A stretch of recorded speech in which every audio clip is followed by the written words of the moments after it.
You made your rocking chair. Now you got to take that sharp edge off the bottom so it doesn't dig into your floor. Well, we figured out how to do that.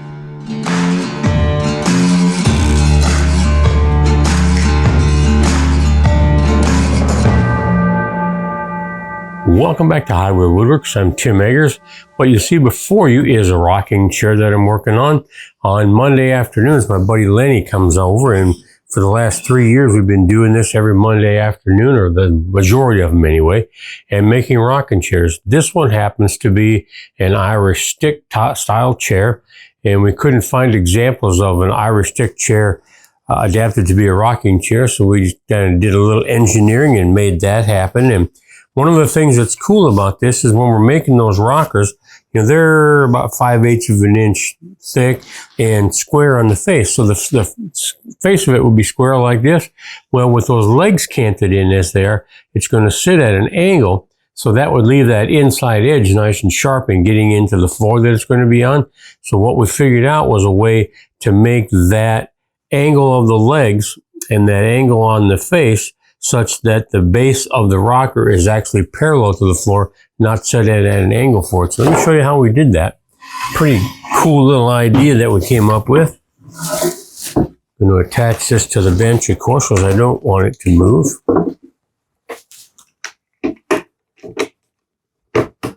And what you can see here is we've got this angle on the bottom of it. We've got an angle that's not parallel to the floor, so this inside edge is going to dig in a little bit.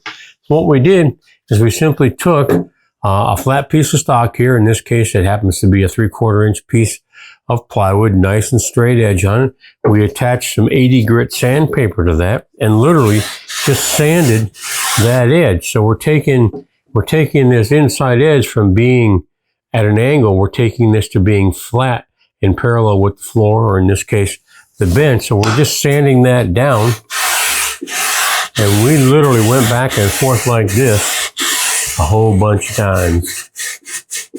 And we tested the contact patch to make sure that when this was actually being used, how far we needed to go down the front and the back of this rocker to keep that nice and flat and keep that the face of the rocker parallel to the floor. So we just went back and forth and did this a bunch of times and just sanded that down until we got it to the way we wanted it.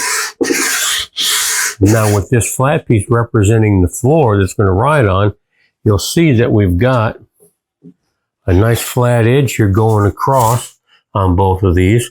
So our bottom of our rocker that actually has the contact with the floor is now going to be parallel to the floor, so we won't have that angle of that rocker digging it into the floor at all. That worked out pretty slick. It took a little bit to get that sanded down and make that work, but it rides right level on that floor now, so we have contact on the outside of the rocker with the bench top. We have contact on the inside. Both sides are the same, so we know when we rock it past what that contact point is, we still have good contact all the way through that. So that works out pretty good. A neat way to do that. So taking a rocking chair, making sure that the bottom of that rocker is parallel to the floor so as not to dig in from the legs being splayed and be at an angle. So a pretty good way to solve a problem. Problem being we didn't want the angle, so we came up with a way to make that nice and flat and make it parallel to the floor. So if you're ever building a rocking chair, keep that in mind. It's a good, helpful hint. So with that, if you've got questions or comments or remarks about how that's done, please leave them down below. We appreciate that. And as always, thank you for stopping by.